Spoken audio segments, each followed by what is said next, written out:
Hello guys. ये question हम आज करेंगे कि टीसीएस के इसी 2026 के किसी एक इंटरव्यू में ये क्वेश्चन पूछा गया था कि implement a simple promise based delay function. Okay, हमें एक फंक्शन बनाना है जो मतलब क्या हो, वो एक तरह से डिले हो, ठीक है, और वो प्रॉमिस बेस्ड हो। मतलब उस फंक्शन में प्रॉमिस हो और वो एक डिले कुछ समय के बाद वो रिटर्न होता हो। ये बेसिकली अपने को देना है। तो हमने इसमें क्या है कि simple promise based delay function in JS can be implemented using set time out and promise. Okay, ये तो क्लियर है कि हमें उस फंक्शन में क्या क्या अपने को चाहिए होगी कि एक तो प्रॉमिस बनानी ही पड़ेगी, ठीक है, और वो डिले करने के लिए, तो फंक्शंस को डिले करने के लिए कि एक सर्टेन टाइम के बाद वो फंक्शन एग्जीक्यूट हो, तो वो सारी चीज़ें कैसे चलती हैं, उसके लिए हमें सेट टाइम आउट का यूज़ करना पड़ेगा, ठीक है। तो हम क्या करते हैं कि एक फंक्शन बनाते हैं, ठीक है। फंक्शन डिले नाम से ही हमने फंक्शन बनाया, ठीक है। और ये क्या करेगा, जो अब बोल रहा है कि सिंपल प्रॉमिस, ये प्रॉमिस मतलब इस फंक्शन में प्रॉमिस होना चाहिए, तो हमें उस फंक्शन को मतलब प्रॉमिस को रिटर्न करना है, ठीक है। तो हम पहले फंक्शन प्रॉमिस बना लेते हैं, न्यू प्रॉमिस। और हमें पता है प्रॉमिस दो एक मतलब कॉल बैक फंक्शन लेता है जिसमें हमने क्या होता है, रिजॉल्व और रिजेक्ट,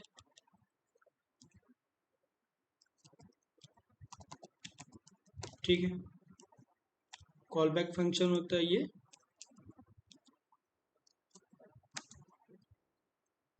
ठीक। अ, अब हमें क्या करना है कि चूंकि ये जब फंक्शन रन होगा, हम इस फंक्शन को कॉल कर लेते हैं, ठीक है। अभी हम डिले वाली चीज़ों को इग्नोर करते हैं कि इसमें क्या आ रहा है, ठीक है। हम इसको स्टोर करते हैं किसी एक वेरिएबल में, कॉन्स्ट पीटी, पीटी नाम से कर लिया हमने, ठीक है। हम कंसोल करके देखते हैं कि हमें क्या मिल रहा है, पीटी, ठीक है। इसको हम रन करते हैं।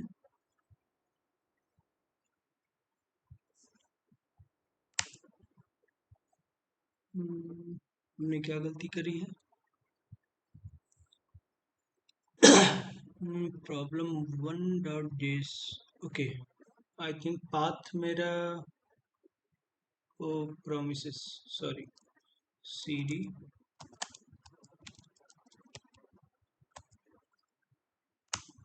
इसके अंदर है ये प्रोग्राम, ठीक है। अनडिफाइंड आ रहा है, हमने कुछ रिटर्न नहीं कराया आई थिंक, इसलिए अ,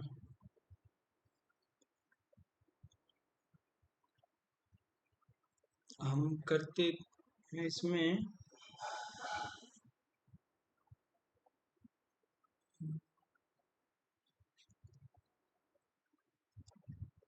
ओह सॉरी, हमने कोई रिटर्न कुछ रिटर्न ही नहीं करा, तो हम यहाँ रिटर्न कीवर्ड लगा देते हैं।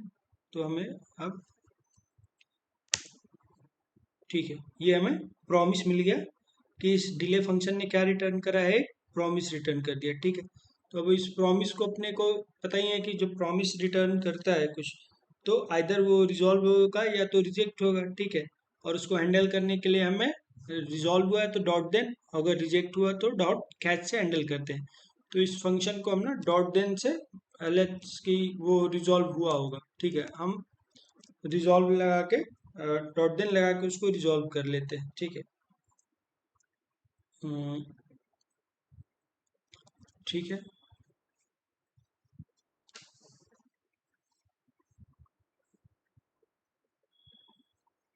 इसके अंदर हम सिंपली क्या कर लेते हैं कि हम कंट्रोल कर लेते हैं। एक मिनट।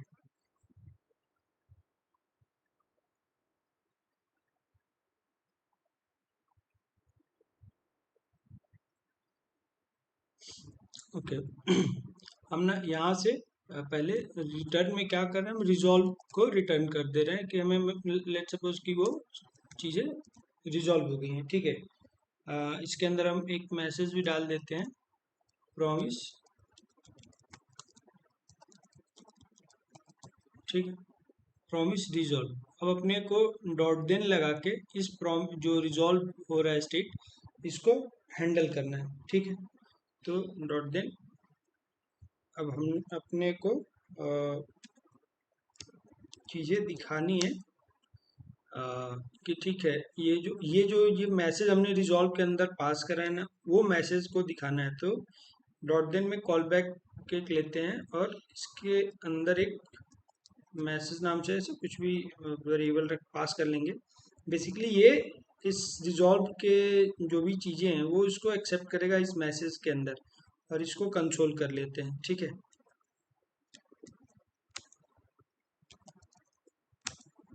ठीक है, और ये पीटी जो था इसको अभी हम अपन कमेंट हटा देते हैं इस लाइन की।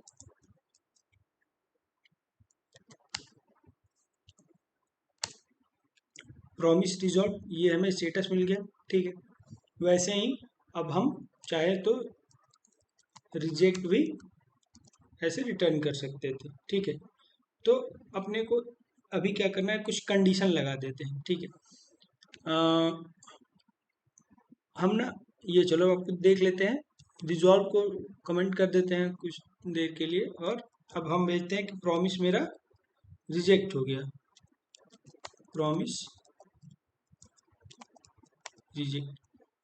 अब चूंकि हमने प्रॉमिस रिजेक्ट भेजा है तो हमें डॉट देन से तो नहीं हैंडल करना पड़ेगा, हमें इसको अब क्या चीज़ है, डॉट चेनिंग कर लेते हैं हम, dot catch message,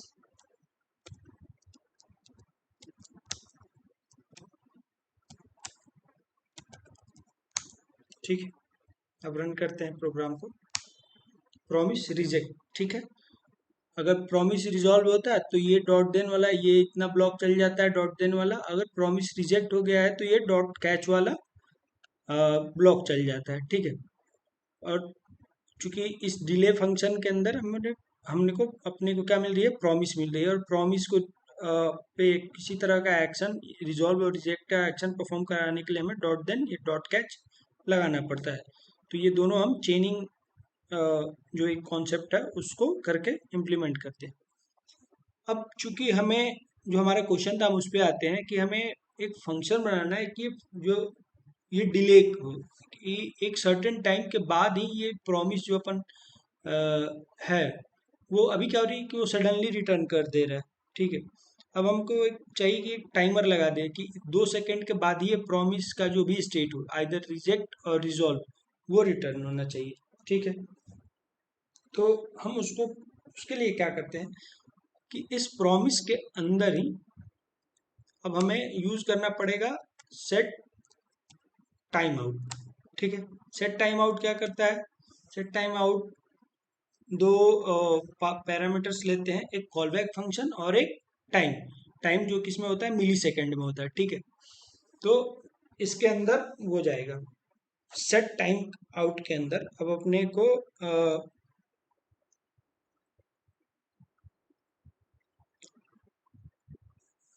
set time out एक कॉल बैक फंक्शन लेता है, ठीक है। कॉल बैक फंक्शन लेता है तो इसके अंदर हम क्या हमको भेजना है, हम रिजॉल्व वाला स्टेट जो है ना इस सेट टाइम आउट के कॉल बैक फंक्शन के अंदर पास करेंगे, ठीक है। एक कॉल बैक फंक्शन लिया, एरो फंक्शन ले लेते हैं, ठीक है। और ये हमारा कॉल बैक। दूसरा क्या होता है, यहाँ पे टाइम आता है, तो टाइम हम अभी 2 सेकेंड खुद से यहाँ दे देते हैं, ठीक है। और अब ये जो इसको अभी कमेंट करते हैं, और ये जो रिजॉल्व वाला था इसको कट करते हैं यहाँ से, और इस कॉल बैक फंक्शन के अंदर अपन रख देते हैं कि सेट टाइम आउट 2 सेकेंड के बाद ये कॉल बैक फंक्शन रन होगा जिसके अंदर रिजॉल्व है, और ये मिलेगा, ठीक है। तो इसको हम रन करते हैं जरा एक बार कि अपना 2 सेकेंड के बाद क्या आ रहा है, ठीक है। देखिएगा प्रोग्राम रन होते ही ना देखिएगा कुछ सेकंड के बाद वो मतलब 2 सेकंड के बाद ही ये स्टेट मिलेगी अपने को। अभी तक नहीं मिला, तो एक मिल गया। ठीक है, मतलब 2 सेकंड का डिले हो रहा है, हम इस डिले को 5 सेकंड कर देते हैं, 4 सेकंड कर देते हैं। ठीक है, और काउंट करते हैं, 1 2 3 4, आगे। मतलब 4 सेकंड के बाद हमें जो ये रिजॉल्व का स्टेट है वो मिले। तो यही हो गया कि हम फंक्शन के जो फंक्शन जो रिटर्न कर रहा है कुछ भी है, वो अभी क्वेश्चन में था कि उसको प्रॉमिस चाहिए। ठीक है, तो हमने प्रॉमिस को डिले कर दिया कि प्रॉमिस का जो भी स्टेट हो, रिजेक्ट हो या रिजॉल्व हो, वो डिले करके जाना है, तो हमने डिले लगा दिया 4 सेकंड का। ठीक है, तो बेसिकली हमने क्वेश्चन को तो अचीव कर लिया है। अब जैसे क्या होता है ना, ये question most of the MNCs में या बहुत सारी कंपनियों में पूछा जाता है कि हम क्या करते हैं, सबसे टॉप पे ना कंसोल करते हैं और यहाँ मैसेज देते हैं स्टार्ट। ठीक है, और उसके बाद क्या करते हैं कि यहाँ लास्ट में कंसोल करते हैं और ये एंड दे देते हैं। तो ये बताओ कि आउटपुट कैसे आएगा, क्या कौन सी चीज़ें पहले प्रिंट होंगी। तो चलिए उसको हम एग्जीक्यूट करते हैं और क्या पहले प्रिंट होता है वो देख लेते हैं। देखिए, स्टार्ट पहले आ गया, एंड आ गया, और उसके बाद अभी तक प्रॉमिस रिजॉल्व का मैसेज आया। मतलब जो सिंक्रोनस कोड थे, सिंक्रोनस कोड में कौन कौन से थे, स्टार्ट और एंड, ये कॉल स्टैक में गए। और कॉल स्टैक क्या करता है, किसी का वेट नहीं करता है, वो सडनली जो भी चीज़ें आती हैं वो उसको एग्जीक्यूट करके बाहर फेंक देता है। तो स्टार्ट गया, उसको एग्जीक्यूट करा, बाहर फेंक दिया और प्रिंट कर दिया। एंड भी गया, उसको बाहर फेंक दिया, उसने प्रिंट कर दिया। प्रॉमिस गया, तो भाई बोला कि तुम तो भाई वेट करोगे, तुम मेरे कॉल स्टैक से बाहर निकलो और उधर जाओ, तुम्हारे पास वेब एपीआई है, ऐसी बहुत सारी चीज़ें हैं, माइक्रो टास्क, टास्क क्यू, तो उधर जाके सेटल हो जाओ। तुम जब तुम्हारा समय हो जाएगा तो मैं तुमको बुला के तुम्हारा काम कर दूंगा, कुछ ऐसा चलता है। तो ये ठीक है। अच्छा, अपने को एक और अब चीज़ समझनी है कि ठीक है, हमने ये तो बना दिया, अ, ये जो सेट टाइम आउट था, क्या सेट टाइम आउट इस फंक्शन के अंदर ही रहेगा तो अपना सही रहेगा क्या, बाहर रखेंगे तो ये काम नहीं करेगा। तो ट्राई कर लेते हैं। ठीक है, हम इस कोड को ना कमेंट करते हैं। देखो इसमें क्या दिक्कत है कि हमें ये कोड ऐसे ही लिखना पड़ेगा। मोस्टली इंटरव्यू में तो ज़्यादा अपने कुछ दिमाग नहीं लगाना, रट्टा मार लो कि ये ऐसे ही काम करता है। ठीक है, नहीं तो फिर फंस जाओगे। हम्म, आप देखो क्या करना, आप एक फंक्शन इसी इसी फंक्शन को कॉपी कर लेते हैं फिर से। ठीक है, इसको अनकमेंट कर दो। इसमें से सेट टाइम आउट वाला जो कोड है ना, ये कमेंट कर दो। ठीक है, और यहाँ से अभी हम रिटर्न में क्या कर रहे हैं, रिटर्न में ये प्रॉमिस रिटर्न कर रहे हैं। ठीक है, अब आप जो सोच रहे हो कि हम क्या सेट टाइम आउट को बाहर रख लेते हैं, और सेट टाइम आउट क्या लेता है, कॉल बैक फंक्शन लेता है और टाइम लेता है। तो कॉल बैक फंक्शन में हम क्या क्या दे देते हैं, ये डिले फंक्शन, डिले फंक्शन को पास कर दिया। ठीक है, और टाइमर हम लोगों ने 2 सेकंड का यहाँ दे दिया। अब इसको हम ना एक किसी वेरिएबल में पीटी में ही रख लेते हैं। ठीक है, और उस पीटी को अपन कंसोल कर लेते हैं। ठीक है, हमने लास्ट जो अभी को देखा था कि जब हमने पीटी को कंसोल कराया था इस वाले में, तो हमने डिले डिले क्या कर रहा था, प्रॉमिस रिटर्न कर रहा है। इसमें भी क्या हो रहा है, डिले फंक्शन प्रॉमिस रिटर्न कर रहा है।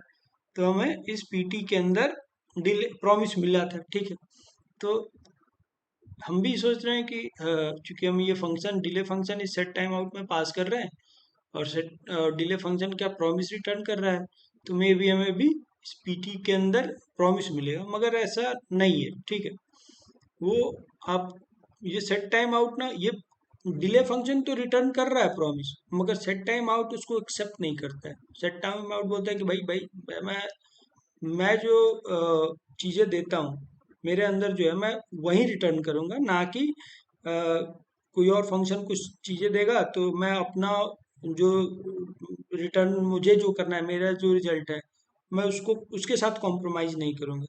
आप इसको कंसोल करो। ठीक है, ये देखो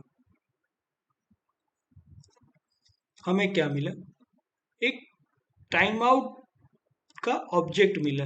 ठीक है, हम एक्सपेक्ट कर रहे थे कि हमें प्रॉमिस मिलेगा, मगर हमें मिला क्या, टाइम आउट का एक ऑब्जेक्ट मिला जिसमें डिफरेंट टाइप की इसकी प्रॉपर्टीज हैं। जो हमने टाइम पास किया था वो, और भी ये सब प्रॉपर्टीज उसने पास किया, हमें प्रॉमिस नहीं मिला। ठीक है, तो जब प्रॉमिस मिला ही नहीं तो आप ये जो हम लोग लगाते हैं डॉट देन डॉट कैच, आप लगाओगे कहाँ? आप इस पे, यहाँ पे ऐसा सोच रहे हो कि डॉट देन लगा देंगे, ठीक है, और फिर इस पे भी डॉट कैच लगा लेंगे भाई, मगर इसके अंदर जो आया वो तो ये पार्ट प्रॉमिस है ही नहीं। प्रॉमिस है नहीं तो जब आप ये वाली ये चीज़ें आप कर ही नहीं सकते हो। अगर इस ये प्रॉमिस रिटर्न कर रहा होता सेट टाइम आउट, तब आप उसको डॉट देन डॉट कैच से हैंडल करते, बट ये प्रॉमिस ही रिटर्न नहीं कर रहा है। ये सेट टाइम आउट अपना क्या रिटर्न कर रहा है, अपना टाइमर का एक ऑब्जेक्ट रिटर्न, टाइम आउट का ऑब्जेक्ट रिटर्न कर रहा है। तो हम ऐसे नहीं लिख सकते, ये फिर गलत हो जाएगा। ठीक, तो सबसे बेसिक तरीका है जो हमने ऊपर कोड देखा, हम वैसे इसको कर सकते हैं।